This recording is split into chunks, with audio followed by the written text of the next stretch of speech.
Il est 5 heures de l'après-midi, la mousson ajoute à la tristesse de la situation. L'aéroport, vous venez de le voir, est vide, les vols internationaux sont déroutés vers Singapour.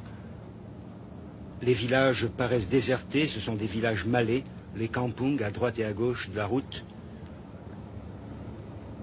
Sur la route de l'aéroport, d'ordinaire si fréquentée, nous nous dirigeons sous escorte militaire vers un hôtel où sont regroupés tous les journalistes.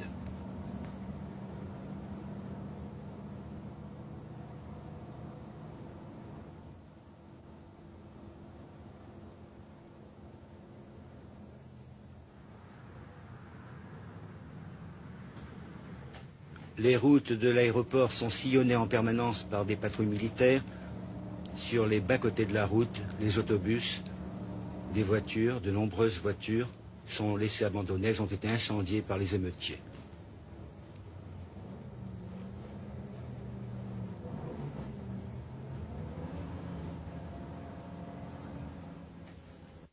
Et durant le couvre-feu, que se passe-t-il exactement à Kuala Lumpur?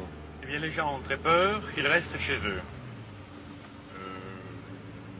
Les Chinois jouent au mahjong et les Malais parlent, comme d'habitude, sur les terrasses de leur petite maison en bois. Ceux qui sortent le font en leur risque et péril, comme nous maintenant. Pour quelle raison? Les gens ont très peur de l'armée. La police inspire confiance, et d'ailleurs la police ne tirerait pas, à moins de légitime défense, ne tirerait pas sur les gens qui circulent pendant le couvre-feu. Mais l'armée a des ordres très stricts. Certains régiments qui viennent de Bornéo sont composés de gens qui ne parlent ni le malais ni l'anglais. Et Ils sont très nerveux. ils sont extrêmement nerveux, oui. Hier, en rentrant du quartier chinois, prenant un virage un peu rapidement, le bruit des pneus, le crissement des pneus a réveillé un soldat de faction et il a tiré en direction de la voiture. Il a eu très peur, comme vous le pensez. Et à propos du ravitaillement? Le ravitaillement a été difficile pendant les 4 premiers jours. Le gouvernement, l'armée, la police maintenant organisent des convois qui transportent du riz et des nourritures essentielles comme l'huile, le sucre dans des boutiques de détail.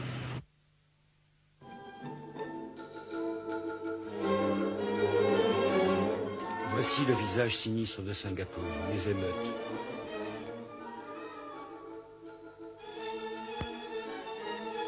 Le bilan des émeutes raciales est lourd. Plus de 200 morts, de nombreux blessés, 140 voitures incendiées, plus d'une centaine de maisons brûlées, 2500 arrestations.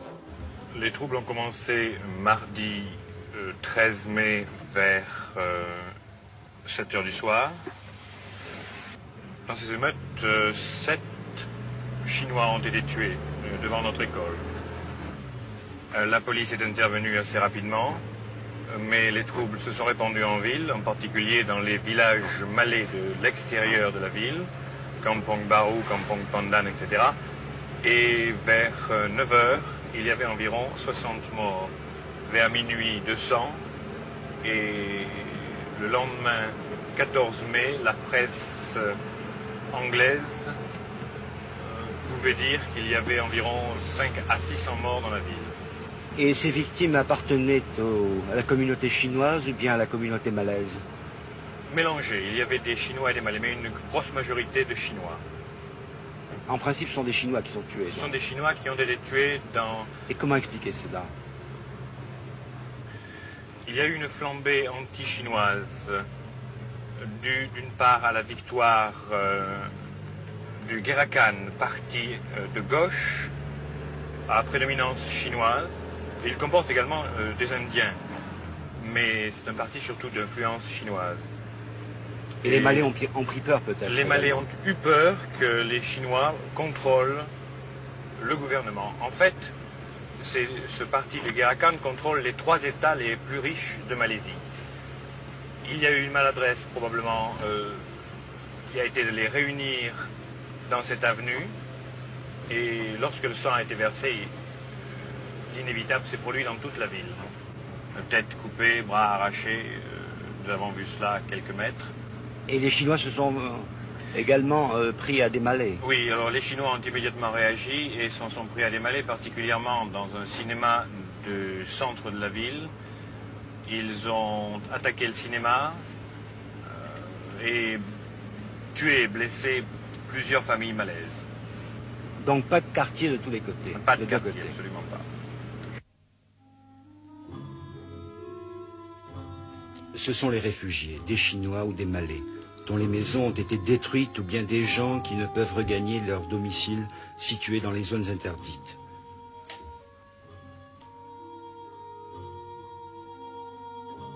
Un Français habitant la Malaisie depuis 23 ans nous explique maintenant comment le passé éclaire le présent. Peut-on expliquer ce qui vient d'arriver en faisant référence au passé? Oui, il y a plusieurs facteurs historiques qui expliquent la situation qui existe ici depuis une semaine. De l'histoire presque ancienne, dirais-je, la constitution de la population de ce pays, avec à l'origine uniquement une population malaise, autochtone, sur laquelle sont venues s'ajouter des couches d'immigration parallèlement à la colonisation.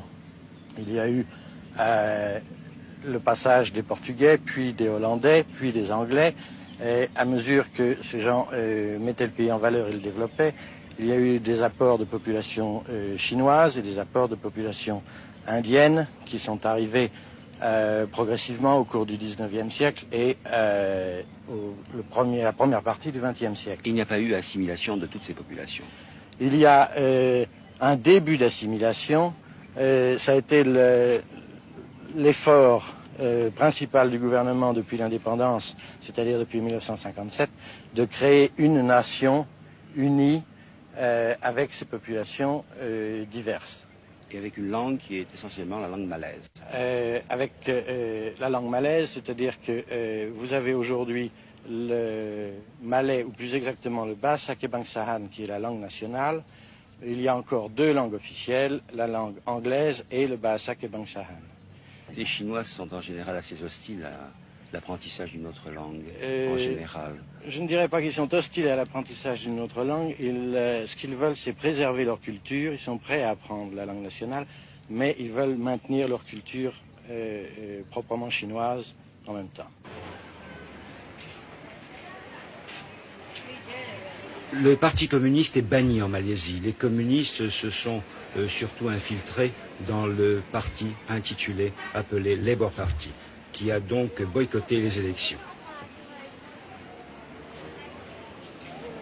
Nous sommes dans le quartier chinois qui est patrouillé par la police, étroitement surveillé. Et durant la levée du couvre-feu, seuls les quartiers malais restaient interdits à toute circulation. Les Malais ont toujours détenu en Malaisie la puissance politique. Les Malais veulent avoir plus de puissance économique. Les Chinois, eux, de leur côté, détiennent le pouvoir économique et demandent une plus grande participation aux affaires du pays. Voilà le drame de la Fédération de Malaisie. Qui est responsable des émeutes? Il est difficile de le dire. Est-ce les communistes? Est-ce les extrémistes malais qui veulent une Malaisie malaise et non une Malaisie malaisienne? Princesse, comment vivent les Malais en Malaisie? Alors voilà, les Malais en général sont des gens qui sont très simples, qui sont pauvres, qui habitent dans la campagne plutôt. Et que font-ils? Est-ce qu'ils sont agriculteurs en principe? Oui, ils sont agriculteurs. Ils font la pêche. Ils cultivent du riz et du caoutchouc, par exemple. Il y a très peu de commerçants et très peu d'industriels malais. Oui, il y a très peu de commerçants en Malaisie. Ce sont les Chinois qui tiennent ces positions. Oui. Il n'y a pas un sentiment de frustration chez le Malais? Oui. La religion des Malais, ici la religion est bien d'État la et religion l'islamisme. et l'islamisme, oui. Et en quoi cela consiste-t-il? Ils sont tous musulmans. Oui. Les Malais sont tous musulmans.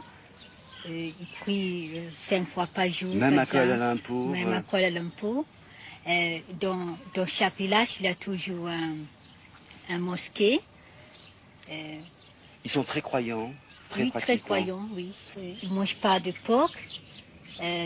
il méprise un peu les Chinois, il les regarde un peu sale parce qu'ils ne mangent pas du porc, etc. Il croit que les Chinois ne croient pas en Dieu.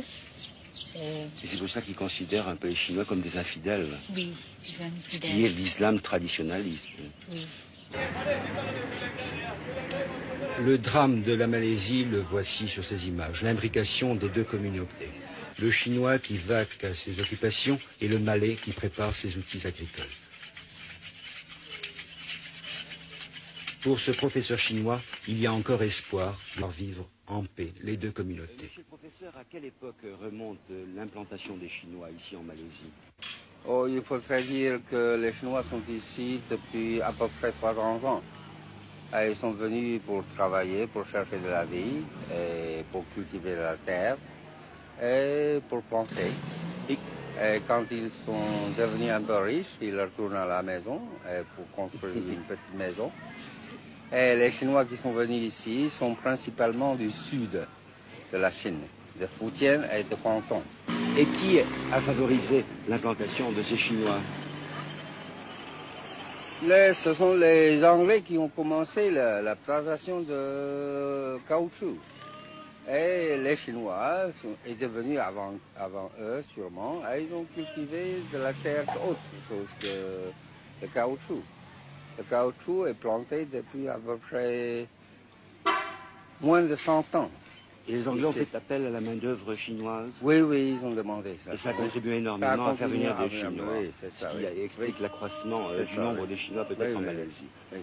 Et alors, comment se fait-il? Et les Chinois venaient avant les Anglais aussi. Absolument. Et comment se fait-il que les Chinois, venus d'une province qui était non pas très riche, soient devenus assez riches ici? Parce qu'ils travaillent très bien. Ils font des économies. Et la religion qu'ils pratiquent? La religion pratique, les Chinois en général n'ont pas de religion. Ils sont bouddhistes en nom. Mais certainement, il y a beaucoup qui pratiquent le bouddhisme et d'autres n'en pratiquent pas du tout. Et au point de vue économique, actuellement, quels sont les domaines dans lesquels les Chinois sont privilégiés? Oh, ils sont des industriels, ils font des commerces, ils sont des ouvriers, ils sont des mécaniques. Ce sont des gens qui habitent les villes en principe? Ils sont dans les villages aussi. Oui, il y a beaucoup de fermiers. Oui, mais enfin, la majorité des Chinois... la majorité des Chinois est dans la ville. Et dans la ville. Oui. Et les Chinois, comme dans le sud-est asiatique, tiennent tout le commerce du grain ici, de distribution, tout ce qui est important. On peut dire le deuxième ordre. Ce sont les étrangers qui tiennent le premier. Ah bon? Oui, les grandes banques sont les mains des Anglais ou d'autres... et les Chinois viennent en second rang. Oui. Mais vous avez confiance, vous, monsieur le professeur, entre une sorte d'osmose entre les Chinois et les Malais ici? Oh, je crois. Tout passe, tout s'efface. Mais tout ira bien. C'est une parole de Confucius, ça, un peu, non? Non, c'est plus le français, je crois. Merci. Les résultats des élections ont marqué dans ce pays l'échec du parti gouvernemental et ce sont les partis extrémistes malais et extrémistes chinois qui ont enregistré des succès. M. Tan Suu-Kyi, ministre des Finances, c'est un Chinois, ne participera pas au prochain gouvernement. Voici pourquoi.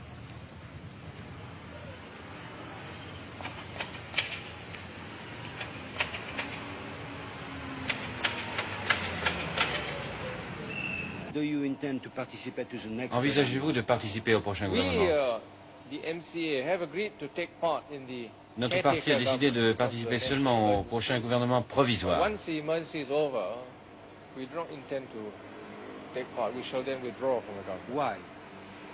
Pourquoi?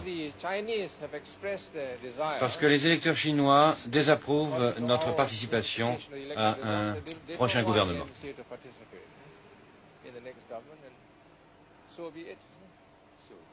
There will be an extremist party and Malay's government. No, I think that is unfair.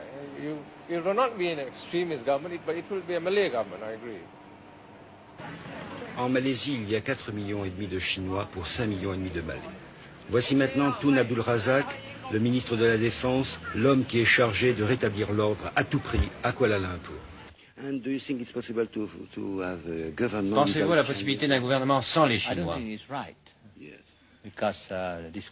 Je ne crois pas, car ce pays est multiracial et ce fut toujours notre politique d'avoir un gouvernement de coalition comprenant 3 partis représentant les 3 communautés malaises, chinoises et indiennes.